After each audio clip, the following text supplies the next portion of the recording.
Ya, oke. Ini bagian utamanya. Ya, bagian utamanya di sini. Nanti akan di kuliah 2 juga akan dibahas lebih dalam tentang bagan ini. Kalau sekarang saya mau soroti yang di atas dulu, bahwa kita tidak menjual produk. Orang itu tidak beli karena produk. Orang itu beli karena Anda. Ini bagian pentingnya. Oke. Ini perbedaan mendasar signifikan antara offline dengan online. Kalau offline, kita datang ke minimarket, beli popok, mami pokok. Untuk apa? Merek apa? Meris misalnya. Ya udah beli, tinggal beli aja. Maksudnya gimana? Saya mau tanya, Anda tahu nggak siapa ownernya Mami Poko gitu? Ownernya Popok Meris gitu, Anda tahu nggak? Nggak tahu kan? Tapi beli aja kan? Ya itu. Just like that, gitu doang. Tinggal beli, selesai. Itu offline. Tapi kalau online, jangan harap terjadi begitu.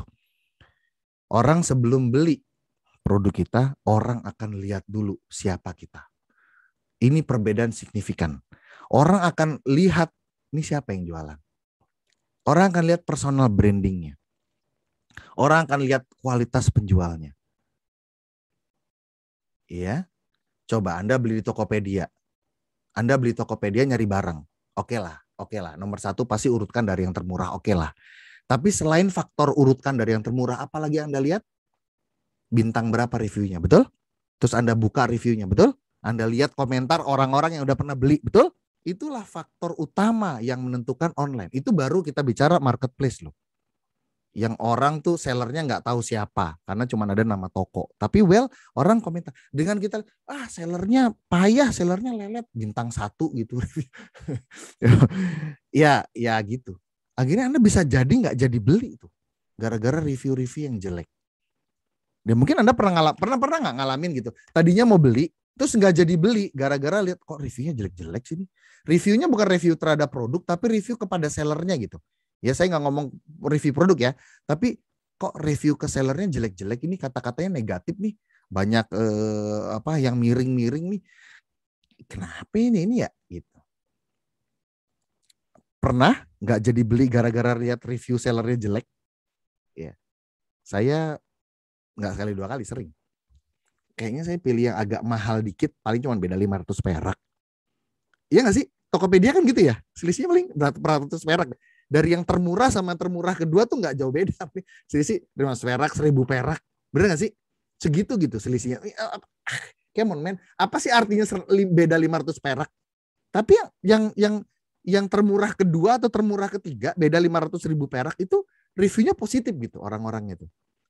Yang mana yang Anda pilih? Apakah mau bener ambil termurah tapi reviewnya jelek, atau Anda nggak apa-apa deh nggak usah yang termurah tapi kok reviewnya positif, bagus-bagus, ya pelayanannya bagus, sellernya di chat langsung jawab, konsultasi selalu dibales, ya nggak pakai lama, ngirim juga begitu transaksi langsung dikirim di hari yang sama misalnya, ya ada masalah komplain misalkan atau ada masalah dengan produknya kita tanya dijawab walaupun sudah transaksinya selesai, itu semua akan menentukan.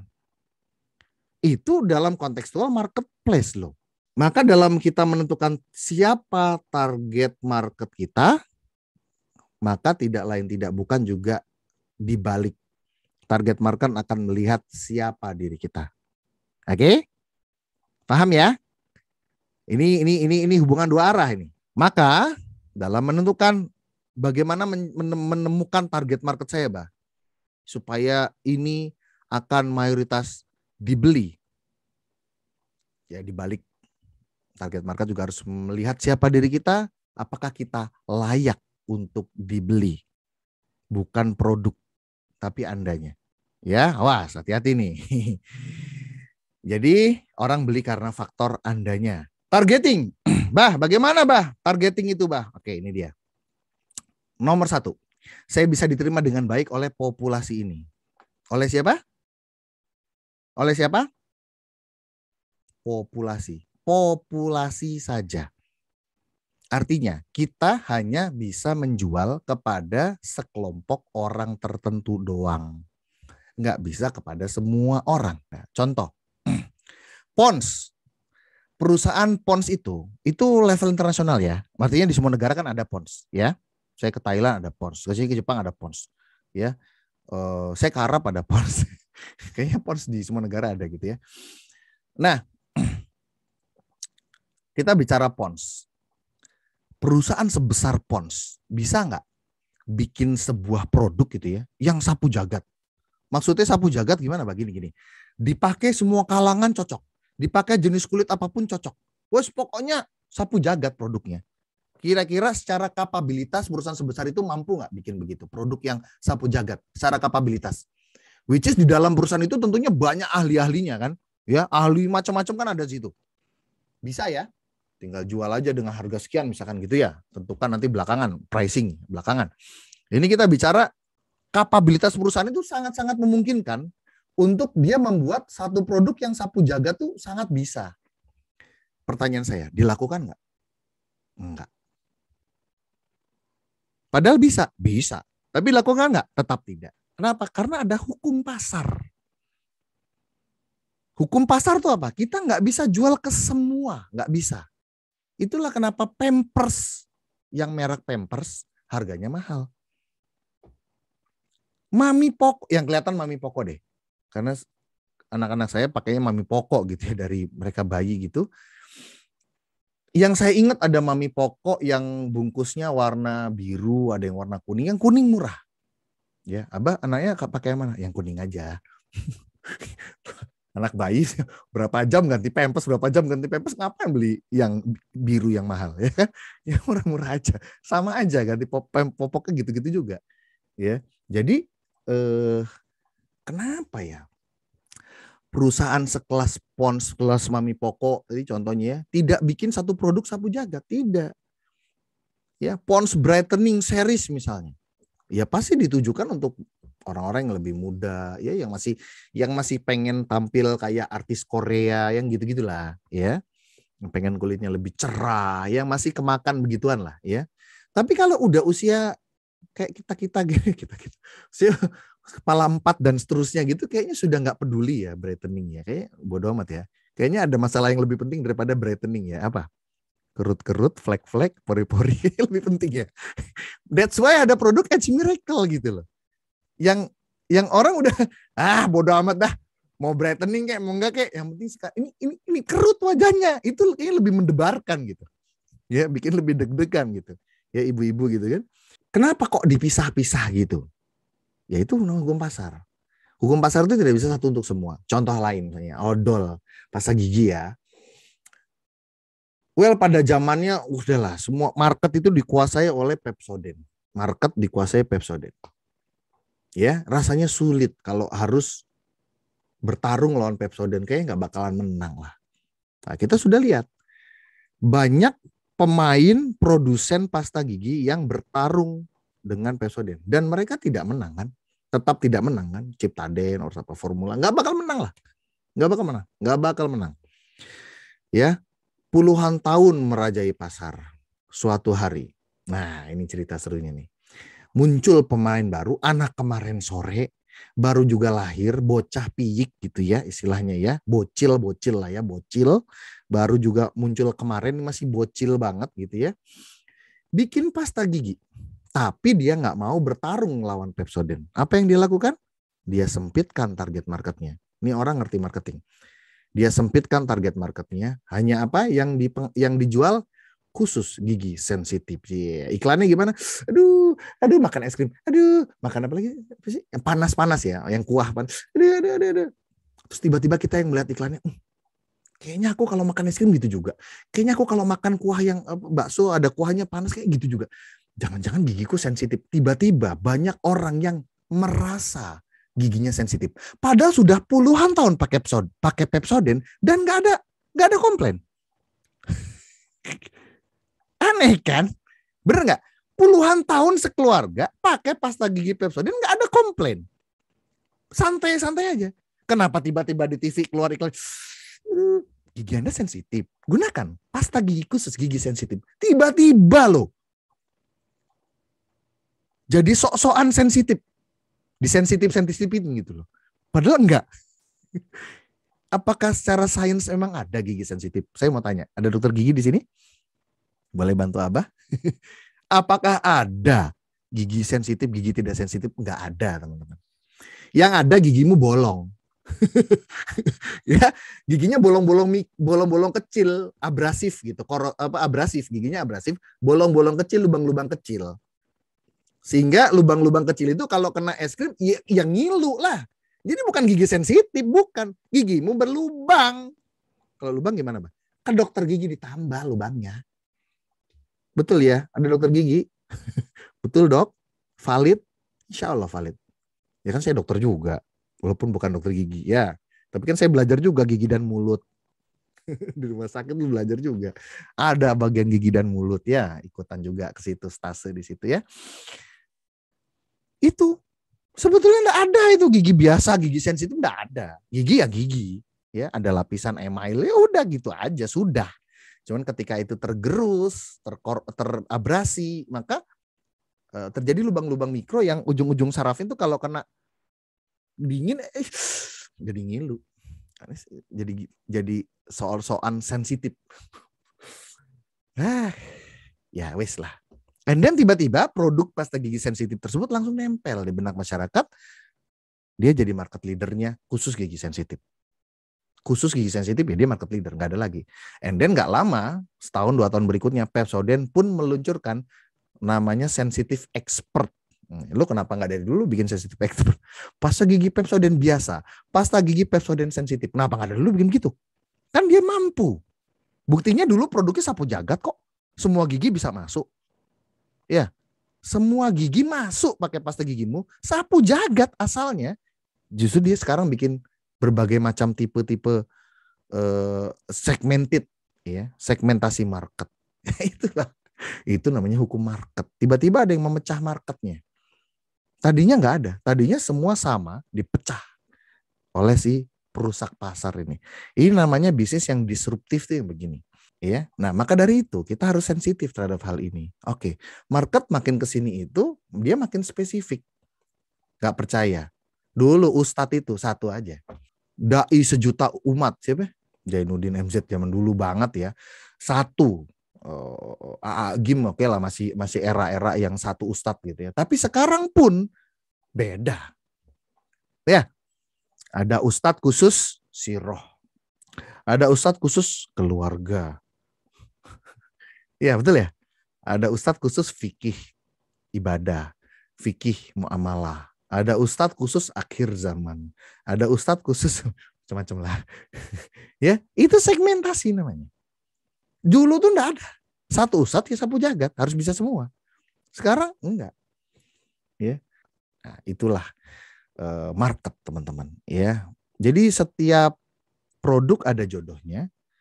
Setiap dagangan ada marketnya. Ya, pokoknya setiap kita pasti ada marketnya. Ya. Mobil 100 juta ada yang beli? Banyak. Mobil 1 miliar ada yang beli? Tetap ada. Mobil 10 miliar ada yang beli? Tetap ada marketnya. Nggak ada masalah mobil mau jual berapa juga. Jadi tidak ada saya jual kemahalan kali ya Bang. Nggak ada. Nggak ada istilah kemahalan, kemurahan, nggak ada. Kalau kemurahan oke lah ya, Anda jualnya kemurahan oke lah masih masuk ya. Jelas itu ya, kalau jualnya kemurahan bisa. Tapi kalau kemahalan nggak perlu takut jual mahal. Karena setiap produk pasti ada jodohnya. Nggak perlu takut jual mahal, jual murah, nggak ada masalah dengan itu. Tinggal Anda mau main di segmentasi market yang mana, nggak ada masalah. Ya. Semua produk pasti ada marketnya, pasti ada jodohnya. Termasuk kita. Ya, tapi kita tidak akan bicara produk. Oke? Produknya apa, kita nggak akan ngomong tentang itu. Karena kita tidak akan menjual itu. Yang kita jual adalah Andanya. Sepakat sampai sini? Wah, jadi sudah jelas ya. Jadi kita jual diri nih, Pak. Yes. Maka diri-diri yang akan kita jual ini haruslah diri yang terbaik. Haruslah diri yang berkualitas. Haruslah diri yang berbobot. Haruslah diri yang disukai. Betul. So, balik lagi ke slide. Kita hanya bisa menjual kepada populasi tertentu saja dan tidak bisa jual ke semua orang. Paham? Kita harus tajam di market. Karena di online ini akan makin sensitif. Sangat sensitif. Ya, tidak bisa lebar, harus tajam. Diterima dengan baik itu gimana sih, Bah? Nah, diterima dengan baik itu kalau Anda bicara, ya, wis pokoknya jadi diri sendiri lah. Kalau lu ngomong nih, ya, Anda tuh paling banyak didengarkan oleh laki-laki atau perempuan. Nah, lebih banyaknya kalau Anda ngomong tuh laki-laki apa perempuan yang nyimak Anda? Dipikirin dulu. Udah? Oke. Sekarang diangkain. Laki-lakinya berapa persen? Perempuannya berapa persen? Tuliskan di catatan Anda masing-masing. Ya. Tentunya totalnya jadi 100 ya. 50-50 mungkin aja. Tapi rasanya sih tidak mungkin. Tidak, maksudnya kecil kemungkinan banget kalau sampai bisa 50-50. Rasanya enggak ke sana ya. Karena ada mayoritas. Anda angkakan lah. Laki-lakinya berapa persen, perempuannya berapa persen. Harusnya beda, enggak 50-50 harusnya, enggak mungkin 50-50. Harus beda biasanya sih. Coba tulis, sudah? Oke. Ini bukan pagelaran wayang orang, jadi kita kuliah. Kuliah ya nulis, nyatet. Karena nanti ini jadi tugas. Sekarang rentang usia. Rentang usia berapa yang kalau Anda bicara, Anda sangat diterima oleh mereka. Di mana rentang usia itu jaraknya maksimal 10 tahun. Contoh 25-35. 10 tahun ya. 25-35 10 kan? Ya, atau 30-40 ya. Boleh aja. Ya, atau 32-42, 10 tahun. Anda maksimalnya di usia berapa sampai berapa? 10 tahun. Udah dengar? Barusan Abah bilang berapa? 10 tahun. Bisa hitung matematika ya? Oke. Bisa ya hitung matematika ya? Oke, itu dia. Ya. Kalau 32-50 boleh nggak? Enggak. Kenapa nggak boleh? Karena lebih dari 10. Ngerti ya? Kalau 35-50 boleh nggak? Nggak boleh juga. Kenapa? Karena lebih dari 10. Paham? Ya, kenapa 10 tahun? Karena bahasanya. Karena pembahasannya beda. Topik yang dibicarakan beda. Coba kita bicara sama usia 20 sampai 30. Dibandingkan kita bicara 30 sampai 40. Beda nggak tuh topik yang dibahas? Beda. 20 sampai 30 apa yang dibahas? Karir. 30 sampai 40 apa yang dibahas? Anaknya sekolah di mana? 40 sampai 50 apa yang dibahas? Udah punya apa? Betul? Beda. Setiap rentang usia tuh beda. Kata-katanya beda, angle-nya kalau bahasa marketing, angle-nya, sudut pandangnya beda. Ya, beda. Setiap rentang usia tuh beda. Nggak bisa pukul rata. Nggak bisa kita tembak 20 sampai 50, Bang. Nggak mungkin, nggak mungkin. Nggak mungkin. Targeting itu 10 tahun. Apalagi di online, makin tajam itu online itu. Orang makin kritis soalnya. Ya, targeting itu 10 tahun rentangnya itu. Nggak bisa lebih dari 10. Oke, ada tambahan sedikit. Dan punya daya beli. Nah, ini nih yang sering salah nih. Ya, maksudnya gimana Bah punya daya beli loh? Ada yang nulis 2 sampai 12 tahun ada yang nulis. Saya paling banyak didengar 2 sampai 12 tahun. Loh, kok bisa? Iya, saya kan guru, Bah. Guru TK SD. Oke. Jadi Anda merasa paling didengar oleh umur 2 sampai 12 tahun. Iya, pertanyaannya siapa yang mau beli? Emang anak 2 tahun bisa punya daya beli? Emang anak 7 tahun punya daya beli? Emang 12 tahun punya daya beli? Hey, come on. Ya, punya daya beli. Tapi aku itu memang yang diobrolin itu tentang memang pendidikan, Mbak. Iya, berarti yang beli siapa sebetulnya? Ya orang tuanya dong. Berarti sebenarnya target marketnya siapa? Orang tuanya dong. Masa anaknya? Yang bener aja. Sudah ditulis? Yang udah tulis jempol ke kamera? Oke, atur nuhun. Lanjut. Nah, nih. Ya, rentang maksimal 10 tahun ya. Jadi nggak bisa 25 sampai 40 tuh nggak bisa. Karena ini lebih dari 10 tahun ya. Pasti 10 tahun saja. Kita kunci di situ. Yang kedua, saya bisa leluasa mengekspresikan siapa diri saya sebenarnya. Wih, maksudnya diri saya apa adanya. Saya bisa leluasa, perhatikan kata-kata leluasa. Tapi dalam kontekstual positif. Jangan leluasa terus jadi amoral. Ya, tidak. Leluasa mengekspresikan ini loh gue tuh ya begini orangnya, tapi dalam kontekstual positif. Misal, ya Anda tahulah gaya mungkin siapa? Guru-guru atau mentor-mentor yang pernah Anda temui mungkin di YouTube di mana gitu, yang lain siapa dibandingkan dengan saya. Gaya saya kan begini memang. Ya kan? Dan Anda cocok sama saya. Tapi yang nggak cocok sama Abah banyak nggak? Banyak. Terus gimana dong, Bah? Bodoh amat. Oke, Anda kan bukan mau jadi selebgram, betul? Selebgram pun yang follow itu ya orang tertentu aja, yang suka sama dia aja. Ya. Kalau nggak suka ya nggak akan di-follow gitu. Sebetulnya begitu sih. Kalau saya gitu ya. Iya, saya nggak terlalu suka sama si orang ini, saya nggak suka pelawak humornya, tapi saya nggak suka pelawakannya, nggak bakal saya follow, nggak bakal Anda follow sebetulnya sih, nggak bakal Anda subscribe YouTube-nya, nggak bakal. Ya, so kembali lagi, leluasa mengekspresikan saya tuh memang begini orangnya. Jadilah diri sendiri. Nah, kira-kira lebih gampang jadi diri sendiri atau lebih gampang pencitraan? Kira-kira enak mana? Ya, enak jadi diri sendiri kan? Ya, karena kalau kita harus pencitraan, loh kita ini bangun bisnis bukan setahun 2 tahun, betul? Kita ini bangun bisnis tuh panjang loh, pengennya panjang. Betul ya? Pengennya panjang kan Anda? Ya, pengennya panjang. Maka jadilah diri sendiri saja. Maka dari itu ketika kita bisa nomor 2 ini, kita bisa mendefinisikan dengan baik siapa diri saya, maka muncullah personal branding. Jadi nggak bisa dilepas ya. Ini nggak bisa jadi dua hal yang terpisah ternyata. Kalau di online lah ya, atau kalau di offline. Tapi nggak bisa. Oke? Saya bisa leluasa mengekspresikan siapa diri saya, maka otomatis menjadi personal branding gitu. Nah, jadi mau belajar targeting itu bonus personal branding. Udah pasti itu, sepakat itu. Wah enak nih Bah, beli 1 dapat 2 gitu ya. Belajar 1 dapatnya 2. Nah, ya kurang lebih begitu.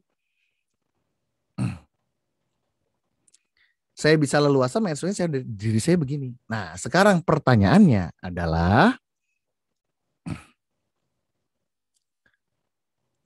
Anda ini kan diterima dengan baik. Diterima dengan baik oleh populasi tersebut kalau Anda bicara tentang apa. Nah itu pertanyaan itu. Ya, perhatikan.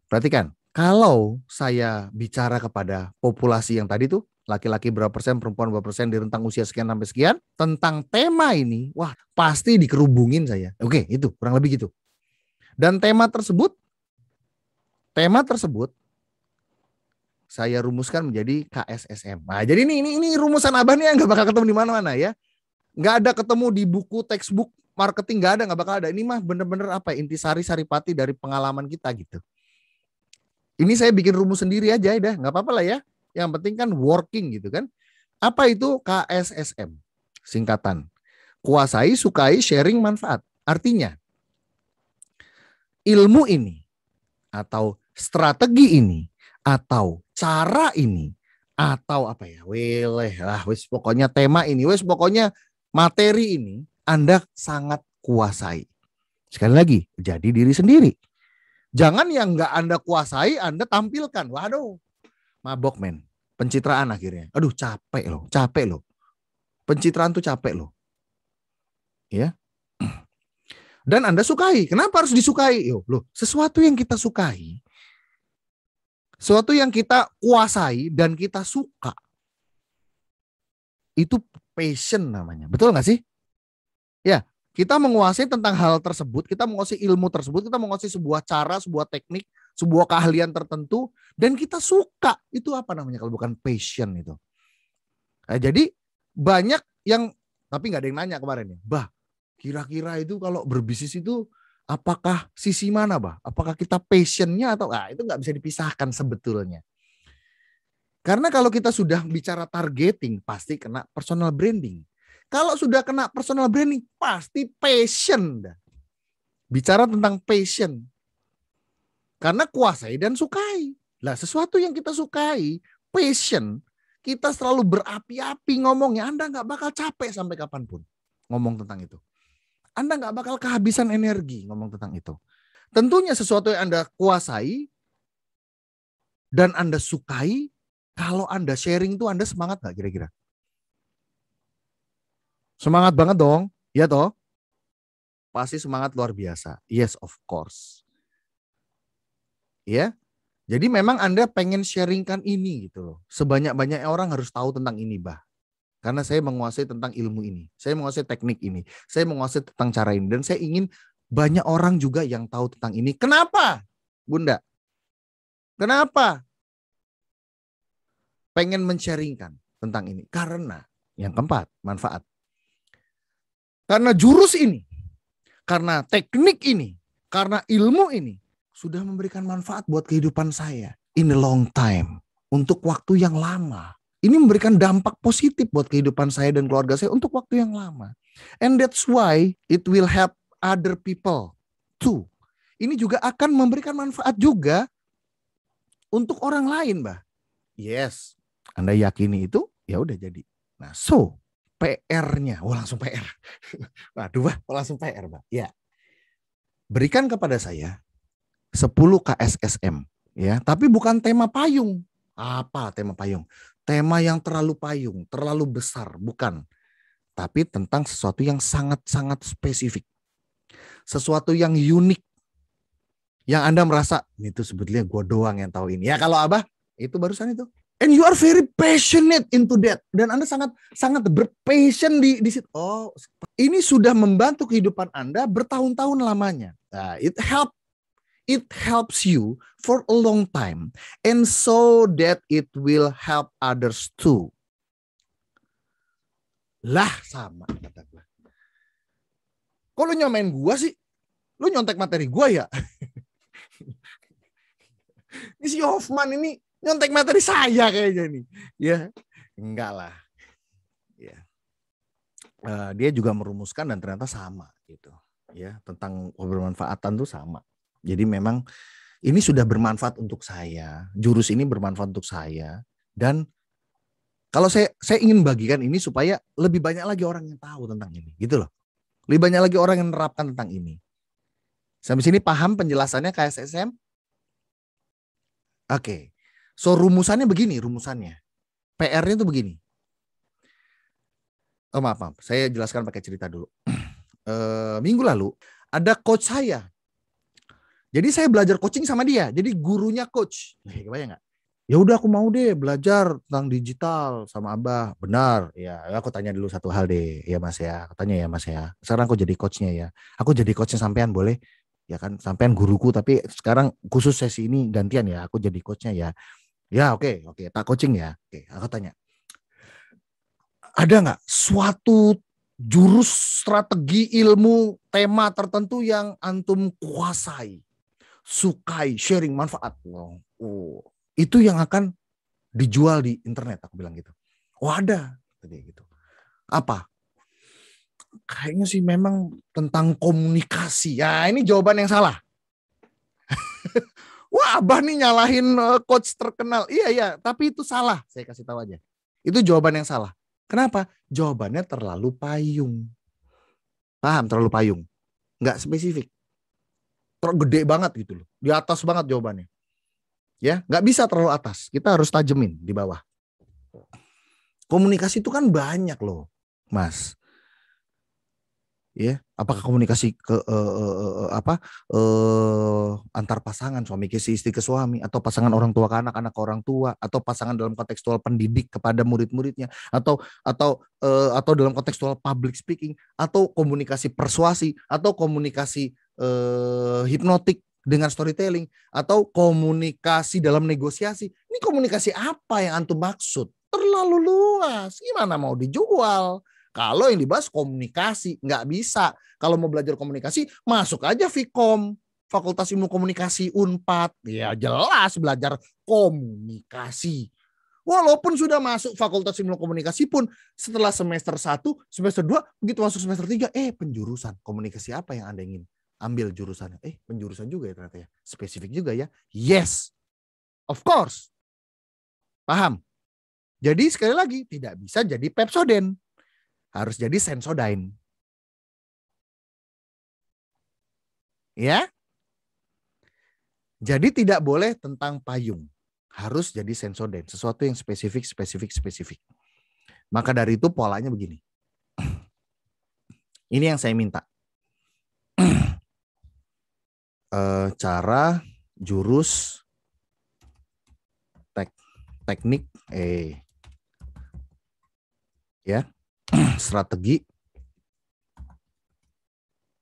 ya, apalagi panduan, rumus, apalagi pola, apalagi Kang Ceko. Kasih ya Kang Ceko, nih mentor-mentor coba bantuin Abah mikir apalagi step by step ya.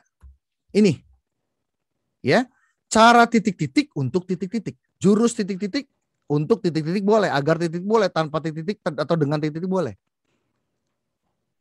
Ya, ini pilihan depan. Ini pilihan belakang. Belakangnya pilih 4 ini aja. Depannya bisa banyak banget nih. Ya. Jadi tidak boleh payung. Bahkan ada beberapa batch itu ada yang lucu ya. Cara membangunkan anak balita tanpa menangis. Jurus ampuh membuat anak semangat sekolah tanpa perlu memaksa-maksa. Apalagi strategi memasak dengan bahan sederhana agar meningkatkan kecerdasan anak. Ngerti? Ini rumusnya. Titik-titik agar titik-titik. Nah, challenge nih. Itu udah di screenshot barusan? Coba di screenshot dulu atau difotoin bagian ini. Tak gedein, tak gedein. Nah, ini ya. Silakan. Nah, ini PR-nya. Anda membuat 10 berapa? 10 alternatif ASSM dengan pola yang barusan. Ya, pilihan kata depan, nah terus materinya apa? Pilihan kata belakang, sambungan kalimatnya apa? Tadi udah tak kasih contoh. Kalau telinganya dipakai mendengar, harusnya sudah ngerti. Aku telinga dengar sih, Bah, tapi aku orang mudeng. Ya wes, berarti telinganya doang yang denger. Tapi otaknya nggak diputer. Awas, masuknya ke otak mamalia. Jadi hewan nanti. Saya ulang sekali lagi. Kali ini, apa yang Anda lihat, apa yang Anda dengar, masuk ke otak, diproses. Kalau perlu Anda catat ini. Ya, sekali lagi saja. Oke? Contoh. Cara merayu calon mertua. Ya. Dengan apa misalnya? Dengan teknik bercerita, bisa aja, ya. Rumus atau panduan, ya, bisa juga panduan. Panduan bebas utang riba, atau panduan bebas utang di bank dan cicilan, misalnya bisa itu kayak bisa boleh juga, ya. Tanpa apa misalnya? Tanpa perlu panduan lunas utang KPR misalnya, tanpa harus bayar bunganya. Bisa juga kan gitu kan. hanya bayar pokok. Misalnya kan bisa juga kan gitu kan? Ya. Pola makan dalam satu hari agar tubuh membakar lemak lebih cepat. Wah. Tuh, udah berapa contoh tuh? Apalagi ya, step by step misalnya. Step by step membuat desain salah. Step by step membuat konten video pendek dengan teknik 1 2 3 4 misalnya gitu. Kasih nama teknik misalnya gitu. Bisa juga kan? Ya. Ngerti ya? Rumus sholat khusyuk tanpa perlu konsentrasi. Ya, apalagi? Pokoknya yang gitu-gitu, ya. Apalagi? Strategi rumah tetap rapi. Wah. Tanpa harus jago arsitektur, tanpa harus jago desain misalnya, desain interior misalnya. Atau tanpa perlu bayar jasa desain interior. Menarik juga tuh ya. Tanpa perlu bayar desain interior yang mahal. Ada kata-kata mahalnya lagi. Itu menggugah selera banget itu ya. Teknik membuat teknik menyulap. Wah, menyulap rumah. Jangan. Teknik menyulap kamar tidur agar nyaman ditempati seperti seolah di hotel. Kan? Apalagi ya. Jurus traveling dengan biaya minimal. Waduh ya. Apalagi ya. Dengan apa ya? Ya wes pokoknya gitu. Dengan modal 1 koper misalnya, apalah wes. Pokoknya gitu-gitulah ya. Tapi KSSM jangan membuat sebuah judul, bukan judul, tema. Jangan membuat sebuah tema yang Anda nggak kuasai. Anda tergopoh-gopoh nanti. Wah, jangan juga jadikan Abah sebagai benchmark. No, jadilah diri Anda sendiri. Wah, aku kan nggak sehebat Abah. Nggak usah jadi sehebat saya. Yang nyuruh sehebat saya itu siapa? Lagian juga saya nggak hebat. Selalu ada langit di atas langit. Ya, tidak perlu jadi hebat. Yang Anda perlu jadi apa? Unik. Unik. Sebuah ide yang unik itu akan menentukan 80% income Anda. Ya, mungkin di sini ada yang jago Facebook Ads, ada yang jago apalah, copywriting, bodoh amat. Nggak laku nanti itu. Bukan nggak laku sih, maksudnya nggak terlalu ngaruh. Ngaruh sih, tapi cuma 10% aja paling ngaruh itu. Ya, benar cuma 10%. Karena hal terpenting dari ini adalah sebuah tema, ya, yang barusan itu, PR-nya bikin 10, yang gue banget diri sendiri lah ya, KSSM, dan unik. Jadi PR-nya udah jelas ya, buat 10.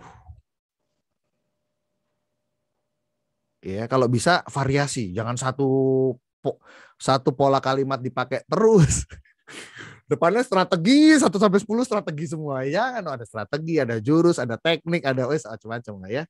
Dipakai semua dong kombinasi-kombinasinya ya. Panduan ada ya gitulah. Ya, belakangnya juga gitu, ada yang dengan, ada yang tanpa, ada yang agar, ada yang untuk, gitulah. Itu membuat 10 tema. Dan dari 10 tema tersebut, sebelah kanannya nanti Anda berikan skor. Menurut Anda subjektif aja ini Maya. Ya, menurut Anda subjektif aja. Anda berikan skor. Skornya itu subjektif. Kira-kira laku dijual apa enggak gitu loh. Ya. Nah, berikan skor 0 sampai 10. 0 artinya enggak bakal laku. Mungkin terlalu idealis gitu ya. 10 artinya laku banget lah. Kalau gua jual ini jadi duit nih kayaknya gitu. Bah, ini cara ngukur skornya. Nggak usah tanya gimana cara ngukurnya. Anda aja yang ngasih skor dah. Terserah lu. Ya, terserah Anda. Ini tema 1, bentar ya. Kalau tak jual kira-kira 7 deh nilainya. 7 gitu ya. Dikasih nilai.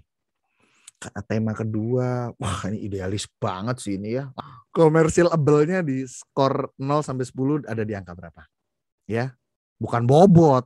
Skor commercial-able. Ya, ini kira-kira kalau saya lempar ke internet bakal laku nggak topik ini kalau saya lempar gitu ya, kurang lebih gitu. Bukan profitable, commercial-able, laku dijual. Kalau profit itu menguntungkan, profitable menguntungkan. Ini bukan profitable, commercial-able. Jadi intinya merangkai kata unik bah, bukan. Intinya bukan itu. Intinya ide yang gue banget. Kuasai, sukai, itu intinya. Bukan merangkai kata unik. Anda tidak disuruh merangkai kata. Anda disuruh membuat alternatif, 10 alternatif. KSSM apa, bikin 10, lalu diukur tingkat komersilnya. Gitu. Hanya begitu doang. Bah, boleh diskus sama suami? Boleh banget. Ayah, bantuin dong. Ayah kan nikah sama bunda udah 16 tahun. Coba bantuin mikir. Kira-kira yang unik dari bunda apa aja nih? Tema-tema. Ya boleh banget dong. Ya, boleh banget. Bah, kalau aku nggak dapat 10 gimana, Bah? Aku boleh nggak? Aku 5, suamiku 5. Boleh, teman-teman. Ya, benar. Justru itu akan membuat Anda lebih bersemangat membangun bisnis di internet karena melibatkan pasangan. Ya, jadi 10 itu boleh ya. Boleh Anda 5, suami 5 itu boleh teman-teman, boleh. Dikasih tanda aja di situ ya. Misalnya nomor 5 1 sampai 5 Anda, 6 sampai 10 suami, itu boleh. Boleh ya. Tidak ada hubungan sama produk yang Anda jual. Tidak ada hubungan. Kita lagi bicara personal branding dan targeting. Tidak ada hubungan sama produk. Ya. Tidak ada hubungan sama bisnis Anda. Tidak ada produk. Tidak ada hubungan sama produk. Jadi jangan tanya produk. Poco M3 Pro 5G ini siapa? Ya, kok nanyanya produk? Kan udah dijelas tadi. Materinya tentang targeting. Materi tentang KSSM. Bikin tugas 10 KSSM. Jadi gak ada hubungan sama produk sama sekali. Ya, tidak ada korelasi apapun tentang produk. Gak ada hubungannya sama produk bahkan. Ini lagi ngomong KSSM. Tugasnya hanya bikin judul tema aja kan ya Bah ya, nggak ada konten atau topik, nggak ada isinya ya, nggak ada kontennya, nggak ada isi topiknya, nggak ada, hanya temanya saja sama skornya, udah itu aja, temanya 10 ya, skornya 1-1 di scoring, gitu aja ya, jadi nggak ada konten atau isi topiknya, nggak ada, hanya temanya saja ya. Idenya harus didetilkan atau hanya tema idenya, hanya tema idenya saja yang tadi, tapi pakai pola kalimat tadi. Yang tadi Anda udah screenshot. Ya, gitu teman-teman. Seperti judul buku ya, bukan judul buku, tema. Tema dengan judul beda. Karena nanti judul ada materinya lagi nanti, headline namanya. Kalau di internet namanya headline, bukan judul. Headline, nanti kita ada materi lagi menyusun headline. Ya, itu Masya Allah tuh. Ya, tapi harus lewat ada babnya dulu. Jadi ada babnya value, proposition, canvas, baru Anda bisa nyusun headline. Kalau belum lewat materi value, Anda nggak bisa nyusun headline. Ini tema, bukan judul. Oke, tema dengan judul beda. Kalau orang yang nggak pede tampil di publik, bagaimana bisa membangun personal branding, Bah? Justru karena Anda nggak pede, Anda harus bangun personal branding biar Anda pede. Tuh, mentor-mentor udah ingetin tuh di kolom chat ya. Ingat KSSM ini personal branding bukan produk, kata Kak Sia. Udah diingetin ya. Ditulis tangan ya, Bah? Ya, masih tulis tangan. Nah, ini pertanyaan yang bagus, Mbak Vera. Thank you ya. Masih ditulis tangan ya. Ada 10. Temanya apa, skornya masing-masing berapa. Diganti tips boleh nggak, Bah? Bukan, nggak boleh. Tidak boleh tips. Ya, hanya yang tadi saja. Tidak boleh tips and trick, nggak boleh. Nggak boleh. Ya. Kiat-kiat boleh Bang? Nggak boleh. Yang tadi dicontohkan saja. Kenapa? Karena tips and trick, kiat-kiat itu shallow, dangkal. Tidak ada orang yang mau belajar tentang sesuatu yang dangkal. Tidak ada lagi orang di era sekarang mau belajar tentang tips. Tidak ada lagi orang yang mau belajar tentang kiat-kiat. Nggak ada. Karena itu semuanya hanya level permukaan. Harus untuk bisa unik berarti bisa juga dari masalah pribadi. Bah, jelas dong. Anda dulu punya sebuah masalah, and then Anda ketemu jurus ini, and then masalah Anda selesai. Itu Anda sharingkan ke SSM Anda. Mantap itu. Mantap. Ya. Thank you ya Mas Hartanto. Ini bagus ini. Bagus. Benar loh. Berarti bisa dari masalah? Bisa. Tadi kan saya udah kasih contoh. Mbak, apakah harus orisinil lah? Ini juga pertanyaan bagus. Tidak harus. Karena basically di dunia ini tidak ada yang orisinil, teman-teman. Orisinil itu hanya ada di kitab suci. Ya. Selain itu nggak ada. Berarti tidak ada yang orisinil di dunia ini. Kita tuh hanya comot-mencomot dari banyak sumber, and then digado-gadoin menjadi keunikan. Mbak Vera Kurniati coba memberikan contoh. Cara membuat tulisan dengan mudah. Tulisan apa Mbak? Tulisannya belum jelas tulisan apa. Payung. Cara membuat tulisan. Tulisan tuh payung. Tulisan apa? Tulisan novel? Tulisan storytelling? Tulisan persuasi? Atau tulisan kaligrafi? Dalam bentuk estetik gitu misalkan? Atau tulisan apa? Nah itu yang belum jelas. Tadi saya bilang tidak boleh payung. Harus yang tajam. Tajam, tajam, tajam. Pertanyaannya, Mbak Vera, jurus membuat tulisan untuk pemula, bukan untuk pemula. Ya, untuk pemula tuh salah. Untuk titik-titik misalnya. Untuk cara membuat tulisan tangan menjadi menjadi bersifat terapi untuk membuang mental block. Nah, contoh Mas Jaya, ini benar nih. Teknik menurunkan berat badan tapi belum lengkap. Teknik menurunkan berat badan dengan lebih mudah dan lebih cepat misalnya. Tanpa harus pantangan makanan apapun. Gitu. Gitu Mas Jaya ya. Tapi benar yang contohnya Mas Jaya ini udah benar. Hanya saja saya coba lengkapi lagi. Yang Mbak Nurleli salah. Ya, karena tanpa capek salah. Tidak boleh capek, nggak boleh. Capek apa. Harus beberapa kata. Ah, ini saya pertegas lagi ya. Udah ya, saya kunci ya. Nah, Mas Slamet udah jelas salah ya, udah pasti salah. Karena udah jelas salah. Tidak satu kata. Titik-titik ini di sini tuh tidak satu kata, di sini tidak satu kata. Ya. Cara mandi agar bersih, ngaco itu. Ya. Itu mah semua orang juga bisa. Apa uniknya? Apa komersilnya? Nggak ada. Ya, nggak ada. Jadi harus cara bla bla bla agar bla bla bla. Jurus agar panjang di depan, panjang di belakang. Ini tidak boleh satu kata dua kata, tidak boleh satu kata dua kata. Minimal 3, 4, 5 kata. Minimal 3, 4, 5 kata. Sekarang diproses di otak, diingat-ingat agar ketika mengerjakan tugas langsung implementasi.